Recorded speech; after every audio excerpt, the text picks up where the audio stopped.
አዶፕሽን በሚለው አላምንም። ገላትያ 4:4ም አዶፕሽን ነው የሚለው፣ ኤፌሶን 1:5ም አዶፕሽን ነው የሚለው፣ ጠቅላላ ሐዋርያው ጳውሎስ ልጅ ብሎ የጠቀሳቸው ሁሉ አዶፕሽን ነው የሚለው። እግዚአብሔር የማደጎ ልጅ አይደለም ነህ። እኛን ከየቦታው ለቃቅሞ በማደጎነት ለማሳደግ ከሆነ ኢየሱስን እንደዛ ያሰቃየው አምሶሪ ኢየሱስ እንደዛ ያለቀሰው ባንድያ ልጁ እንደዛ የጨከነው ከጌቴሴማኒ አትክልቱ ስፍራ ጀምሮ ተፈጸመ ብሎ ራሱን አሳልፎ እስኪሰጥ ድረስ በመከራ ውስጥ ያለፈው እውነት እነዚያ ሰዎች እንደሚሉት እኛን በማደጎ ከሆነ ቦታ ለቃቅሞ ለማሳደግ ከሆነ በጣም ያሳዝናል። እኛ በጉዲፈቻ ነው ልጅ የሆነው። የትኛው መጽሐፍ ቅዱስ ማለት እኔ አዶፕሽን በሚለው አላምንም።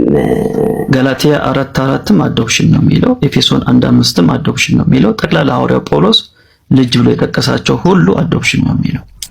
እኔና አንቺ ያው ግሪኩና መባባል የለብንም ብዬ ስላሰብኩ ነው ቢያንስ እንግሊዘኛው እንድታይ ያደረኩሽ። አሁን አንቺ አላምንም ስትይ ማስረጃ አለሽ ወይ? ያው እኔ ከመጽሐፍ ቅዱስ ሐዋርያው ጳውሎስ የተናገራቸው ከልጅነት ጋር ያገናኘው ጠቅላላ አዶፕሽን ነው የሚለው። አዶፕሽን የሚለው እንግሊዘኛው አዶፕሽን ነው። መሄድ እንችላለን፣ ወደ ግሪክም ወደ ሂብሩ መሄድ እንችላለን። ወይ ነብዩ አንድ ነገር እሺ፣ ሜሎስ አንተ አዶፕትድ እንደሆንክ ነው የምታምነው? እግዚአብሔር ቃል እንደዛ ነው የሚናገረው። አንተ የምታምነው ነው የጠየቁት። እኮ እግዚአብሔር ቃል ነው እኮ አንተ የምታምነው እሱ ነው። እሺ መጀመሪያ የማን ልጅ ነበርክ?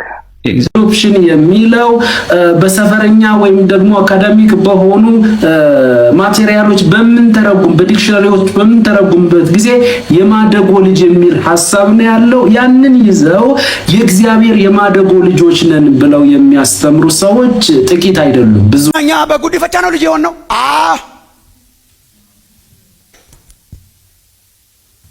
ለእግዚአብሔር የማደጎ ልጅ አይደለም ነህ። ይኖ የማደጎ ልጅ አይደለም ያልንበት ምክንያት ማደጎን በኢትዮጵኛ ስለተረጎምነው ነው። ማደጎን በባህላችን ስናውቅ የማደጎ ልጅ ልጅ አይደለም። የማደጎ ልጅ ከልጅ ዝቅ ያለ ነው፣ አብሮ አይቆጠርም። ስንት ልጆች አሉ? 3 ልጆች አሉኝና አንድ ማሳድገው አለ ነው። እና ሲያስበው ኧረ በምንም አይነት እኔ ብለን ከኛ ተነስተን ወደ እግዚአብሔር ስለሄድን በጣም ብዙ ሰው የጉዲፈቻ ልጅ እንደሆነ አያውቅም ለእግዚአብሔር። ኤፌሶን ምዕራፍ 1 ልጆቹ ልንሆን አስቀድሞ ወሰነን። ለኮንሴፕት እዛ ላይ ያለው ኮንሴፕት ልጆቹ ልንሆን፣ ይቅርታ ኦሮምኛውን አበላሽቸው ከሆነ ጉዲፈታን ነው። በጉዲፈቻ አለው። አይናችሁ ፈቷል። አይ ነው አለው፣ ግን ምንም ማድረግ አይቻልም አለው። እና እግዚአብሔር ወሰነና፣ ለዚህ ነው ውሳኔ የጠየቀው፣ የሥላሴን ውሳኔ ወሰነና ልጅ አደርገዋለሁ ብሎ ልጅ ለማድረግ ወስኖ አዶፕት አረገና ልጅ አረገ። ለዚህ ነው ልጅነታችን የሚያስደንቀው። የተለመደ ነበር በግሪካውያኑ፣ በአይሁዳውያኑ ብዙ የተለመደ አልነበረም። የተለመደ ነበር ልጅ ያልሆነን ልጅ ማድረግ እና እኛ በጉዲፍ ነገር ታዲያ ከልጅነት ነው ወደ ልጅነት ያመጣችሁ እግዚአብሔር። ልጅ ነበራችሁ። ለዚህ ነው በመዳኑ ብቻ የማይበቃው የሀገራችን ክርስቲያን የማይነዝረው ልጅ ነበር። አዶፕሽን የሚለው በሰፈረኛ ወይም ደግሞ አካዳሚክ በሆኑ ማቴሪያሎች በመንተረጉም በዲክሽነሪዎች በመንተረጉምበት ጊዜ የማደጎ ልጅ የሚል ሐሳብ ነው ያለው። ያንን ይዘው የእግዚአብሔር የማደጎ ልጆች ነን ብለው የሚያስተምሩ ሰዎች ጥቂት አይደሉም፣ ብዙ ናቸው። በየመድረኩ ወጥተው የማደጎ ልጆች ነን፣ እግዚአብሔር እኛን ከየቦታው ለቃቅሞ በማደጎነት ለማሳደግ ከሆነ ኢየሱስን እንደዛ ያሰቃየው አምሶሪ ኢየሱስ እንደዛ ያለቀሰው ባንድያ ልጁ እንደዛ የጨከነው ከጌቴሴማኒ አትክልቱ ስፍራ ጀምሮ ተፈጸመ ብሎ ራሱን አሳልፎ እስኪሰጥ ድረስ በመከራ ውስጥ ያለፈው እውነት እነዚያ ሰዎች እንደሚሉት እኛን በማደጎ ከሆነ ቦታ ለቃቅሞ ለማሳደግ ከሆነ በጣም ያሳዝናል። ለምሳሌ እዛው ዮሐንስ ወንጌል ምዕራፍ 1 ቁጥር 12 ላይ ኢየሱስ ክርስቶስ ወደ ገዛ ወገኖቹ መጣ፣ የገዛ ወገኖቹ አልተቀበሉትም። ለተቀበሉትና በስሙ ለሚያምኑት ለነርሱ ግን የእግዚአብሔር ልጆች ሆኑ ዘንድ ስልጣንን ወይም መብትን ሰጣቸው ካለ በኋላ እነርሱም ከራሱ ከእግዚአብሔር ተወለዱ እንጂ ከስጋና ከወንድ ፈቃድ አልተወለዱም ይላል። ከስጋ ከደም ከወንድ ፈቃድ ከራሱ ከእግዚአብሔር ነው የተወለዱት። ዮሐንስ በመልእክቱ ምን አለ? ከእግዚአብሔር የተወለደ የእግዚአብሔር የቅድስና ዘር የሚለውን ግሪኩ ስፐርማ ነው የሚለው ዲኤንኤ ስፐርማ የእግዚአብሔር ዲኤንኤ እግዚአብሔር ስፐርማ የእግዚአብሔር ሲድ የእግዚአብሔር ዘር በእርሱ ውስጥ ይኖራል ነው የሚለው። ስለዚህ እግዚአብሔር ለቃቅሞ አይደለም። ያናት የሆኑ ልጆች አሉ፣ የበሰሉ ልጆች አሉ። የበሰሉ ልጆች የሚባሉት ማቹርድ የሆኑ ክራይስትን አዶፕት ያደረጉ መብትና ግዴታቸውን የሚያውቁ እነርሱ የበሰሉ ልጆች ስለሆኑ ሂዮስ የሚል ቋንቋ ነው የሚጠቀመው ማለት ነው። ለምሳሌ ግሪኩ ይህንኑ ቃል ምን ብሎ ነው የሚጠቀመው? ገላትያ ምዕራፍ 4 ሮሜ ምዕራፍ 8 የርሰንስ ነው ሂዮስ ነው የሚለው። የሚገርም እኮ ነው። ሂዮስ ለልጅ ነው፣ ለበሰለ ነው። ኦኬ ለመጀመሪያ ልጅ ሁሉ ተሰጥቶታል፣ ከእርሱ ለተወለደ ሁሉ የሚሰጥ ነው። ዋው! አያችሁ ቅዱሳን፣ ሂዮስ የሚል ቋንቋ ነው የተጠቀመው። ሂዮስ ደግሞ ለኢየሱስም ተጠቅሞታል። ለኢየሱስም ሂዮስ የሚለውን ተጠቅሞታል። ታዲያ ያ ማለት ኢየሱስም የማደጎ ልጅ ነው ወደሚለው ለኔድ ነው አይደለም። በደንብ አድርገን የመጽሐፍ ቅዱስን ሐሳብ ነው ይዘን የበሰሉ ክራይስትን አዶፕት ያደረጉ ማለት እንጂ የማደጎ ልጅ ከሰፈር በቃ መውለድ የማይችሉ ሰዎች መውለድ ስላልቻሉ የሆነ ልጅ አዶፕት ያደርጉና ሞብቱ ሙሉ ይከበርለታል፣ እንደ ልጅ ሆኖ አክት ያደርጋል። ፈጽሞ የልጅነት ስፒሪት ግን የልጅነት ዲኤንኤ ግን በእርሱ ውስጥ አይኖርም። መጽሐፍ ቅዱስ ግን አንደኛ ዮሐንስ ምዕራፍ 3 ቁጥር 9 ላይ ከእግዚአብሔር የተወለደ የእግዚአብሔር የቅድስና ዘር የእግዚአብሔር የቅድስና ሲድ የእግዚአብሔር የቅድስና ስፐርማ ይለዋል ግሪኩ።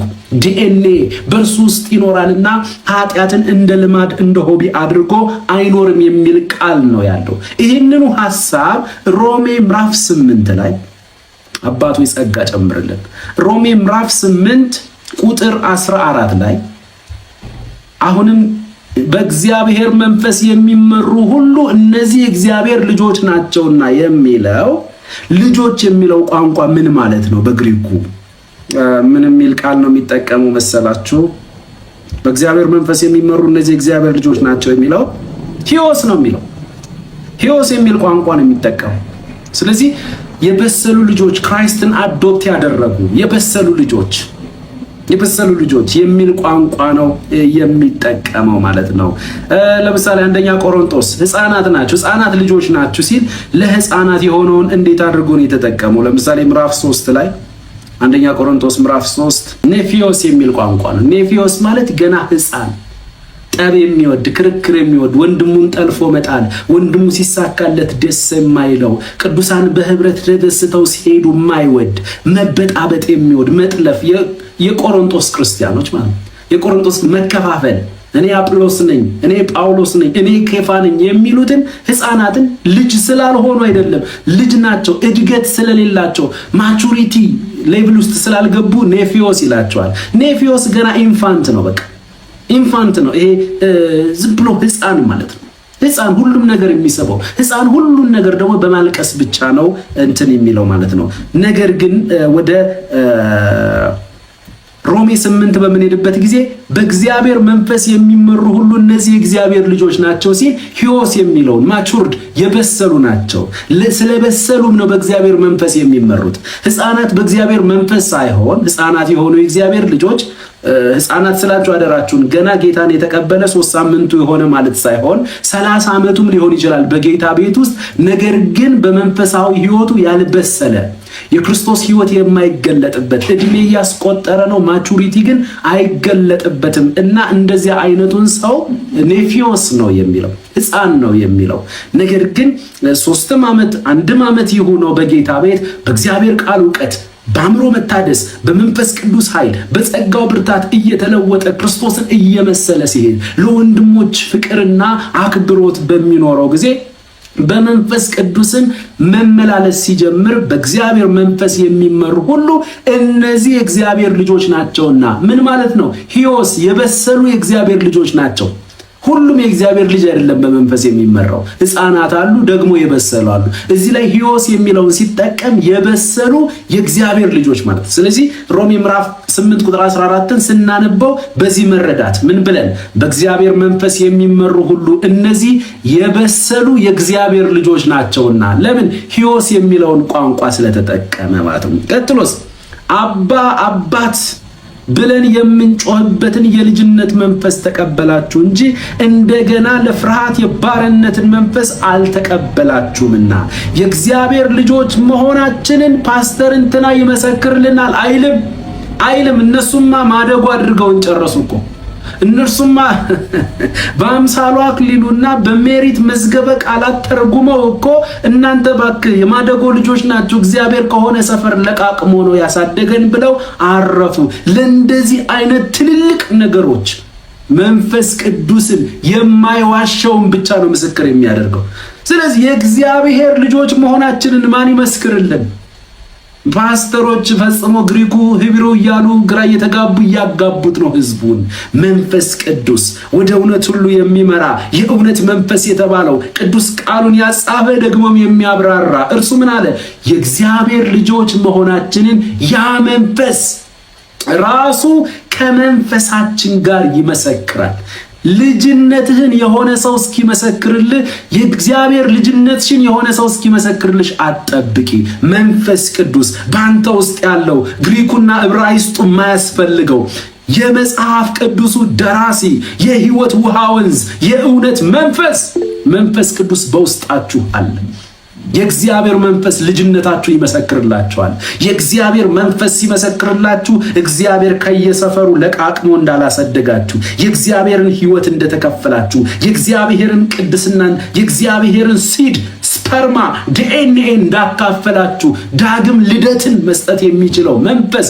ራሱ ለመንፈሳችን የእግዚአብሔር ልጆች መሆናችንን ምን ይላል ይመሰክራል ይሄ መንፈስ ደግሞ አባት ብለን የምንጮህበት የልጅነት መንፈስ ኢየሱስ ውስጥ ነው የነበረው ኢየሱስ ጋር ሆኖ አባ ብሎ ሲጮህ የነበረው ያ የልጅነት መንፈስ እግዚአብሔር መንፈሱን ሰፍሮ አይሰጥም ተብሎ እንደተጻፈ ሳይሸራረፍ ያ እውነተኛ መንፈስ በእያንዳንዳችሁ ውስጥ ገብቷል ወንድሜ ባንተ ውስጥ ነው ያለው እህቴ ባንቺ ውስጥ ነው ያለው የእግዚአብሔር ልጅነታችሁን ለማረጋገጥ ቴዎሎጂ ስኩል ግቡ አላለም ቴዎሎጂ ስኩል ከፍቼላችኋለሁ አላለም